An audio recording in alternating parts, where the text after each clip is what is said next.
Assalamualaikum warahmatullahi wabarakatuh.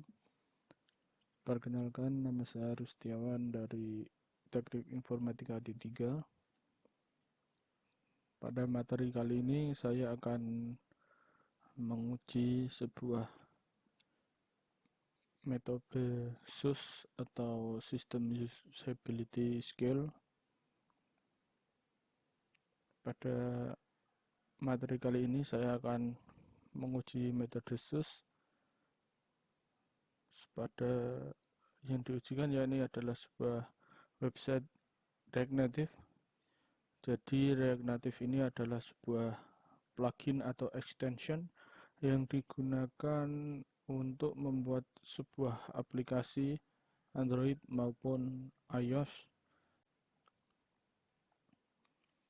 Ya, untuk mencoba menggunakan metode SUS, pertama kita harus membuat sebuah pertanyaan atau 10 pertanyaan yang bisa kita ambil dari website edisusilo.com. Ini adalah 10 pertanyaan yang digunakan dalam pengujian metode System Usability Skill, yakni pertama kita harus membuat sebuah Google Form. Bisa dibuat dengan Anda membuka Google Drive terlebih dahulu dengan kemudian klik Google Formulir. Di sini saya sudah membuat sebuah Google Form dan terdapat 10 pertanyaan. Kemudian setelah Anda membuat 10 pertanyaan tersebut, silahkan kirim ke email ataupun Anda bisa menyalin tautan atau dengan memperpendek URL. Anda bisa copy tautan tersebut dan kirimkan melalui sosial media atau WhatsApp. Di sini saya sudah membagikan melalui email dan mendapat jawaban sebanyak 5 responden. Untuk mempermudah hasil, Anda bisa klik langsung lihat jawaban di spreadsheet, atau ini akan otomatis mengconvert jawaban tersebut ke dalam dokumen XLS. Setelah Anda mendapatkan jawaban ini, Anda bisa langsung menyimpulkan ke dalam Excel seperti punya saya, yakni hasil dari 5 responden tersebut untuk pertanyaan pertama sampai 10 dengan skor masing-masing. Untuk pertanyaan sangat tidak setuju adalah 1 dan sangat setuju adalah 5. Ini didapat dari mana? Ini didapat dari kesimpulan XLS tadi. Bisa Anda copy atau Anda pindahkan, terserah Anda. Kemudian kita akan menghitung menggunakan metode yang sudah disediakan atau sudah diajarkan pada website ini. Anda bisa scroll ke bawah, dan di sini adalah ada aturan untuk menghitung SUS. Sudah saya pindahkan. Aturan pertama yakni untuk pertanyaan bernomor ganjil 13579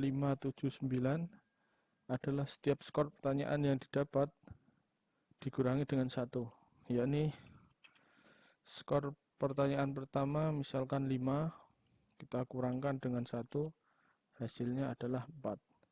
Dan untuk setiap pertanyaan bernomor genap, skor akhir yang didapat adalah nilai 5 dikurangi dari skor pertanyaan yang didapat dari pengguna, yakni kita masukkan 5 dikurangi dengan skor yang didapat, sisa 2. Anda dapat menyimpulkan seperti ini. Kita tarik, maka hasilnya akan sama. Setelah itu Anda harus menyimpulkan semuanya. Setelah didapat hasil atau skor dari pertanyaan tersebut, kita harus menjumlahkan setiap responden skor yang didapat untuk keseluruhan. Jadi kita harus menjumlahkan semuanya. Nah, dan ini adalah jumlah yang sudah didapat setiap responden dari penilaian di atas atau skor di atas. Kemudian untuk nilai skorsus dari hasil penjumlahan setiap skor pertanyaan yang kemudian dikali 2,5. Jadi kita harus mengalihkan jumlah ini dikalikan 2,5, maka akan didapat angka seperti ini. Terus apakah sudah selesai? Belum. Ini adalah nilai akhir pengujian. Nah, di sini nilai akhir dari setiap responden setelah jumlah dikali 2,5. Kemudian untuk menyimpulkan skor tersebut, kita harus membagi jumlah skorsus dibagi dengan jumlah responden. Jadi kita harus menjumlahkan skor atau nilai akhir, kemudian kita akan membagi tersebut dengan jumlah responden. Jadi kita memiliki 5 responden, skor akhir dibagi 5 responden. Kita mendapatkan nilai rata-rata 43. Jadi ini adalah jumlah total. Nah, jumlah total, dan ini adalah nilai rata-rata keseluruhan. Jadi jumlah total didapat dari semua nilai akhir ditambahkan kemudian dibagi jumlah responden, hasilnya 43.